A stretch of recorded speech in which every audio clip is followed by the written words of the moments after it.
उत्तर प्रदेश का घोसी इस वक्त चुनावी रण क्षेत्र बना हुआ है।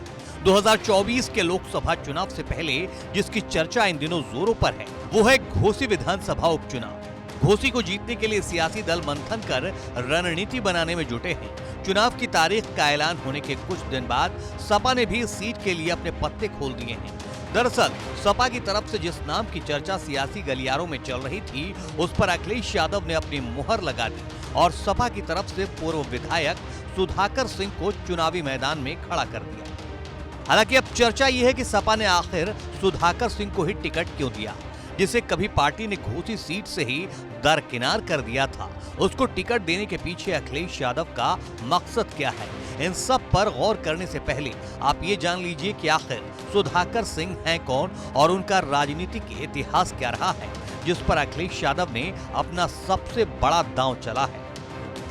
सपा नेता सुधाकर सिंह 2 बार विधायक रह चुके हैं। सुधाकर सिंह साल 1996 में नथुपुर विधानसभा सीट से विधायक चुने गए थे। साल 2012 में परिसीमन के बाद नथुपुर विधानसभा सीट का नाम घोसी कर दिया गया।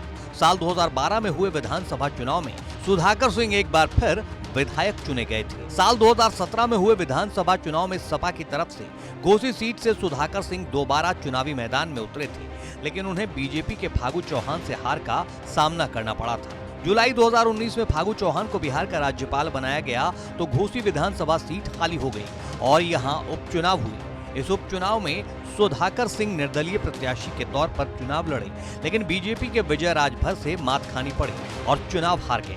साल 2022 के विधानसभा चुनाव के दौरान सुधाकर सिंह को सपा ने घोसी सीट की जगह मधुबन सीट से उतारा, लेकिन बाद में सुधाकर सिंह का टिकट काटकर उमेश चंद पांडे को प्रत्याशी बनाया गया। इसके बाद सुधाकर सिंह के बगावत की खबरें भी सामने आई, लेकिन उन्होंने पार्टी नहीं छोड़ी। यही वजह है कि एक बार फिर सपा ने उसी सुधाकर सिंह पर भरोसा जताया है, जिसे 2022 में कभी अखिलेश यादव ने नजरअंदाज कर दिया था। 2022 में सपा ने भाजपा छोड़कर पार्टी में आए दारा सिंह चौहान को घोसी सीट से मैदान में उतारा था और वो चुनाव जीत गए थे, लेकिन वो ज्यादा दिन तक सपा में टिक नहीं पाए और शायद मंत्री पद की लालच में दोबारा भाजपा में घर वापसी कर दी। दारा सिंह ने सपा के साथ साथ विधानसभा की सदस्यता भी त्याग दी, जिस वजह से इस सीट पर एक बार फिर से 5 सितंबर को चुनाव होने जा रहा है। घोसी सीट पर इतिहास गवाह है कि यहाँ के मतदाताओं ने जिस प्रत्याशी पर एतबार जताया उसकी चुनाव में नैया पार लगी है। चौहान, राजभर, मल्लाह और मुसलमान, ये 4 बिरादरी जिसके साथ रही उन्हीं के बीच मेन मुकाबला माना जाता है और हार जीत भी। मऊ जिले की ये विधानसभा सीट हमेशा से राजनीतिक सुर्खियों में रही है। पिछड़े वोटर्स की बहुतायत वाले इस विधानसभा क्षेत्र से जो भी जीता वो राज्य के सियासी पटल पर चमका। घोसी के राजनीतिक इतिहास पर गौर करें तो सबसे ज्यादा बार चुनावी जीत फागू चौहान को नसीब हुई। फागू चौहान के बाद दारा सिंह चौहान ने सपा के लिए 2022 में घोसी का विधानसभा चुनाव जीता।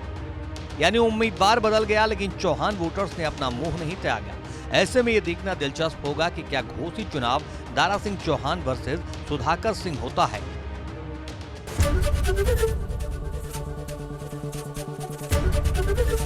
एबीपी गंगा, खबर आपकी, जुबान आपकी।